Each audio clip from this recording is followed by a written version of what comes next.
Assalamualaikum warahmatullahi wabarakatuh. Halo sahabat Merafi, apa kabar? Pastinya semuanya sehat ya. Selamat datang di acara Bincang Merafi, program yang membahas terkait dengan program-program pengembangan dan pemberdayaan masyarakat. Dan di episode kali ini kita akan membahas terkait dengan potensi desa. Setiap desa pasti punya potensi. Tidak ada desa yang tidak punya potensi. Nah, sekarang ini sudah hadir narasumber dari konsultan Merafi ID atau BUMDes ID, yaitu Mas Hafri. Halo Mas Afri, apa kabar? Halo Bu Diana, alhamdulillah sehat. Bu Diana bagaimana? Sehat, alhamdulillah. Oke Mas Afri, mungkin bisa diceritakan kepada sahabat Merafi, kita sekarang ada di mana nih? Karena berkabut seperti ini, kita lagi ada di mana dan sedang melakukan kegiatan apa? Ini kita sedang berada di kaki Gunung Sumbing Bu Diana. Ini cukup tinggi, di atas 1.300 mdpl. Oke, kegiatan apa ini Mas? Nah, ini kita sedang melakukan kegiatan pendampingan, pelembagaan, dan juga peningkatan kapasitas bagi pengelola lahan pasca pemulihan yang dilakukan oleh Ditjen PPKL KHLK RI. Oke, pendampingan itu apa saja nih Mas aktivitasnya? Nah, aktivitas pendampingan kita yang pertama adalah kita membentuk sebuah lembaga atau kelompok yang nantinya akan menjalankan aktivitas pemulihan lahan di sini, yaitu dengan menanam pohon. Kemudian kita juga melakukan pemetaan potensi untuk menyusun program kerja kelompok ini. Harapannya kelompok nanti ketika sudah melakukan pemetaan potensi, kemudian mengetahui potensinya, itu bisa dikembangkan menjadi sebuah usaha yang bisa bermanfaat bagi ekonomi masyarakat di Desa Mangli ini. Oke, terkait dengan potensi. Nah, ini menarik sekali nih. Apakah ada tipsnya untuk memetakan potensi desa? Nah, ada banyak tips Budi dalam memetakan potensi desa. Nah, kami di BUMDes ID sebenarnya ada sebuah metode untuk melakukan pemetaan potensi. Biasanya kita beri nama atau biasanya metode ini kita namakan dengan metode pemetaan bentang. Pemetaan bentang. Nah, mungkin bisa dijelaskan nih ke sahabat Merafi, pemetaan bentang itu apa sih? Nah, pemetaan bentang ini adalah sebuah konsep untuk mengukur, mengidentifikasi, dan juga mengamati segala aspek yang ada di suatu daerah atau suatu desa yang kemudian nanti dikelompokkan menjadi bidang atau bentang tertentu. Oke, nah pemetaan bentang. Nah, bentang itu ada apa aja nih Mas kalau boleh tahu? Nah, biasanya kita mengidentifikasi bentang itu ada menjadi 5 bentang. Oke. Yang pertama ada bentang alam, kemudian yang kedua bentang sosial, yang ketiga bentang ekonomi, keempat bentang budaya, dan yang terakhir adalah bentang teknologi. Oke, terkait dengan bentang alam. Untuk alam mungkin semuanya sudah paham ya, mungkin ada air terjun, sungai itu bisa masuk alam ya. Tapi kalau yang tadi teknologi, budaya, sosial, nah mungkin bisa dijelaskan nih Mas ke sahabat Merafi, bagaimana sih cara memetakan pemetaan bentang itu? Nah, ini menariknya Bu Diana. Pemetaan bentang ini digunakan untuk mempermudah kita dalam melihat potensi desa. Seringkali desa itu sebenarnya memiliki potensi, tetapi mereka tidak mampu melihat potensi tersebut. Makanya kita kelompokkan menjadi bentang-bentang supaya itu lebih mudah dalam kita mengidentifikasi. Contohnya, misalnya bentang sosial, yaitu bisa jadi dari wilayah suatu desa itu bagaimana secara kependudukan, kemudian nanti secara masyarakat, dan lain sebagainya. Misalnya di sebuah desa di mana desa tersebut berlokasi mungkin ada banyak perusahaan di sana. Biasanya ketika ada banyak perusahaan pasti di sana ada jumlah penduduk yang sangat banyak. Nah, dengan jumlah yang penduduk yang sangat banyak itu menjadi sebuah potensi kalau bisa kita kelola dengan baik. Oke, baik. Berarti memang kita harus ada ini ya istilahnya analisisnya juga terkait dengan pemetaan bentang itu.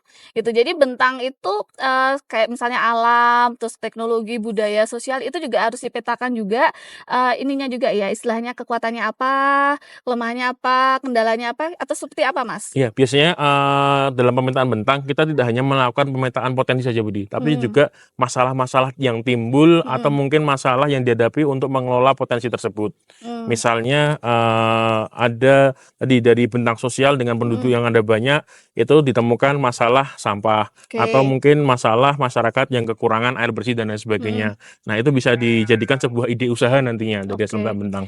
Jadi dari masalah bisa juga menjadi potensi yang itu bisa menjadi ide usaha. Benar sekali Bu Diana. Bahkan sebenarnya kalau kami dalam melakukan pendampingan kepada masyarakat, selain pemetaan potensi, untuk tahap awal program kerja yang disusun kalau bisa ya kelompok masyarakat, bisa jadi BUMDes atau lembaga masyarakat yang lainnya, itu kita dorong untuk memecahkan permasalahan yang ada di masyarakat terlebih dahulu. Oke, menarik sekali nih. Terkait dengan tadi sampah, kemudian misalnya, internet desa juga mungkin itu juga bisa ya jadi salah satu, ini ya yang perlu dipetakan juga. Nah, itu bagaimana caranya bisa menjadi unit usaha, Mas? Oh Gitu. ya, jadi memang ada proses Budiana dalam melakukan pemetaan potensi dengan metode pemetaan bentang. Mhm. Yang pertama, biasanya kami akan membentuk tim perumus pemetaan terlebih dahulu, di Oke. mana tim perumus tadi terdiri dari, warga masyarakat, dari Mhm stakeholder yang ada di mhm. masyarakat dan lain sebagainya, dan juga kami biasanya mendorong masyarakat untuk mengajak pihak lain untuk ikut melakukan pemetaan potensi tersebut.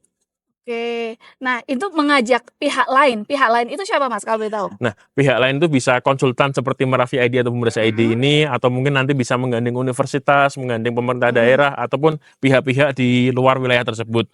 Kenapa mhm kok kita merekomendasikan mengajak pihak lain? mhm. Karena biasanya ketika masyarakat itu memetakan sendiri, mereka itu pandangannya kurang luas, karena Mmm, mereka sudah terbiasa dengan apa yang mereka amati setiap harinya. Makanya oke dibutuhkan pihak lain yang itu bisa memberi pandangan baru terkait dengan oke. potensi desa tersebut. Jadi memang butuh istilahnya pandangan atau referensi dari pihak lain gitu ya. Karena dari luar mungkin justru bisa melihat sesuatu yang lebih gitu ya, yang mungkin kita sehari-hari sudah melihatnya itu biasa saja. Tapi justru dari luar, oh ini malah potensi nih, sebagai unit usaha bisa ini, seperti itu ya? Iya, benar sekali Bu Diana. Oke oke.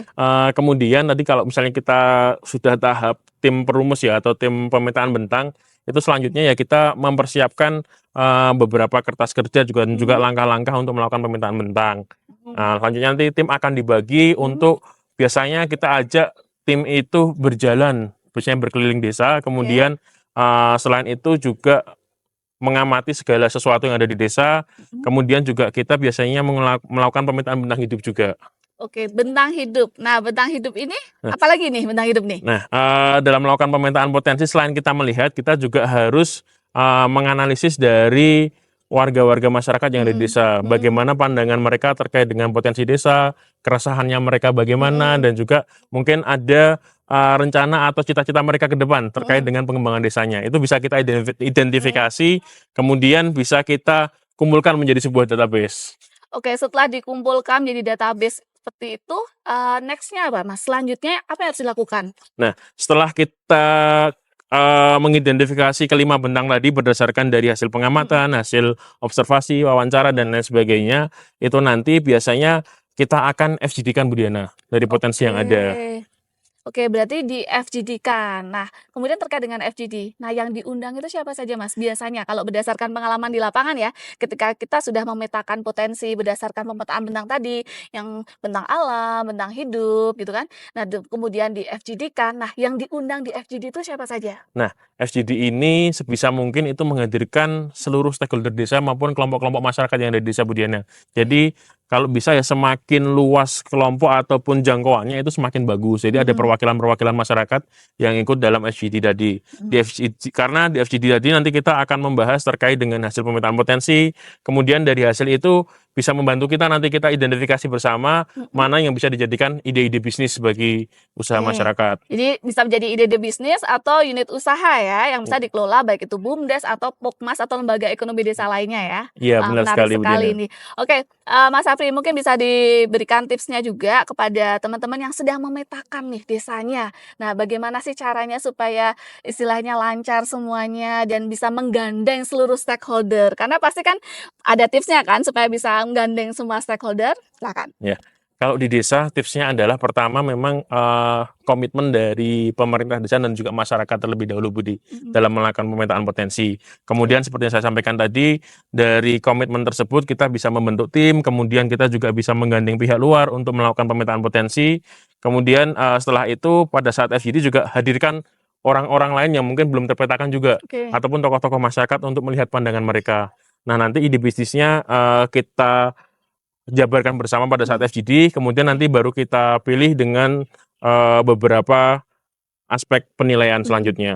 Oke sahabat Merafi, menarik sekali ya perbincangan kita di episode kali ini. Terima kasih Mas Afri sudah berbagi pengalaman, berbagi cerita terkait dengan pendampingan, terutama pemetaan potensi desa. Dan kami juga ingin mengucapkan selamat menunaikan ibadah puasa bagi yang menjalankan. Sahabat Merafi, jangan lupa saksikan episode selanjutnya. Kita akan membahas terkait dengan perencanaan bisnis. Saatnya kami undur diri, saya Diana Arta. Saya Hafri, Sampai sampai jumpa.